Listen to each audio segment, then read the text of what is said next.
For main dictation, June 1974. Start.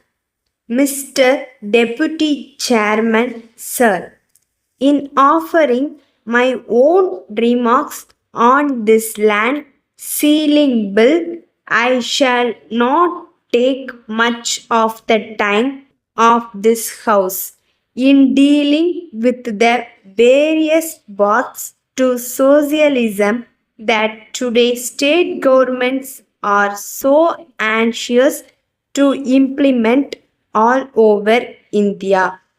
I am aware of the tremendous political pressure on our administrator to introduce ceiling not only on lands but also on urban property.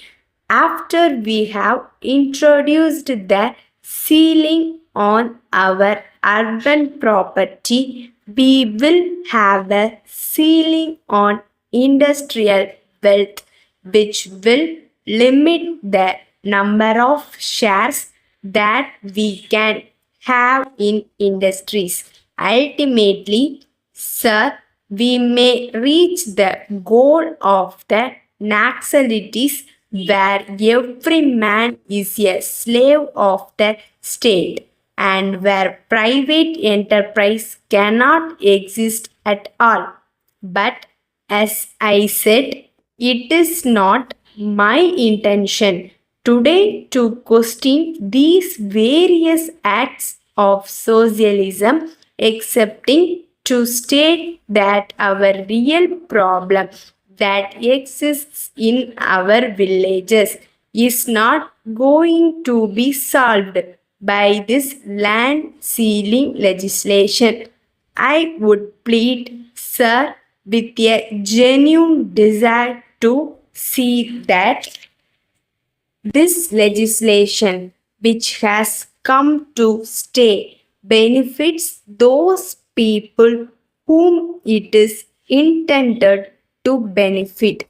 That the government should really start thinking of creating an agency whereby when the surplus land is taken over, it can give the necessary inputs and provide the necessary assistance to the tenants or the landless laborers to see that the lands are properly cultivated and the lands are not mortgaged the very next year. I am afraid, sir, in actual practice, we are not going to gain anything substantial by the land ceiling legislation except a feeling of satisfaction that landlords have been eliminated from our life. Sir, this is one point of view.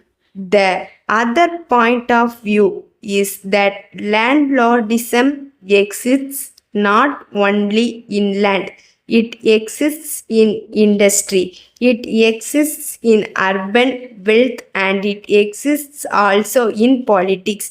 Even today, it is very difficult for us to withstand the tremendous political landlordism of some great political leaders in our country. I do not think I have to remind this state government of the tremendous fight that they are having with other sections in this regard.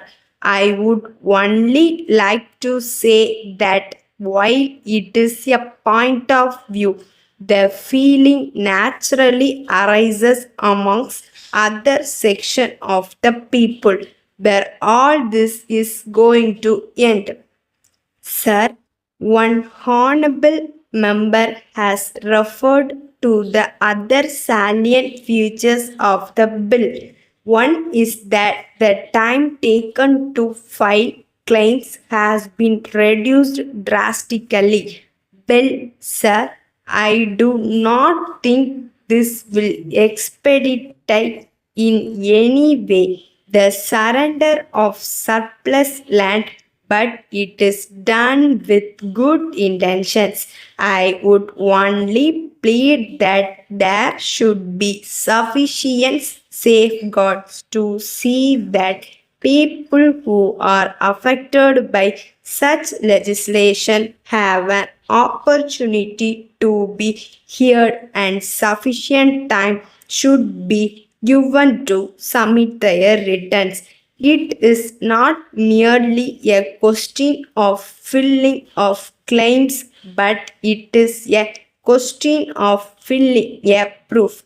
Letter dated 30th December 1973 from the Agricultural Marketing Advisor to the Government of India, New Delhi, addressed to the President Public Welfare Committee, Tiruchirappalli.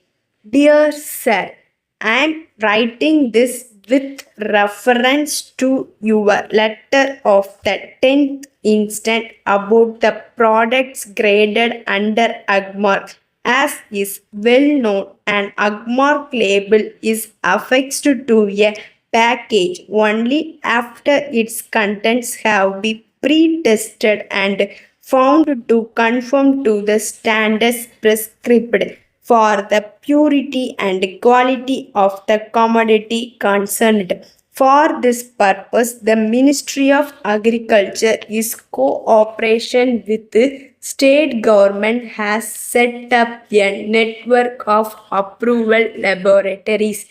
You have mentioned that AGMARK labels are issued to oil mergers in your area freely. In this connection, I would like to inform you that for grading any commodity under AGMARK, a certificate of authorization is an essential prerequisite.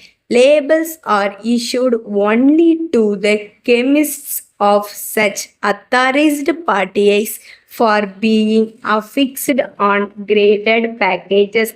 Only one party in your area has so far been authorized to grade vegetable oils, and that too only coconut oil under AGMARK.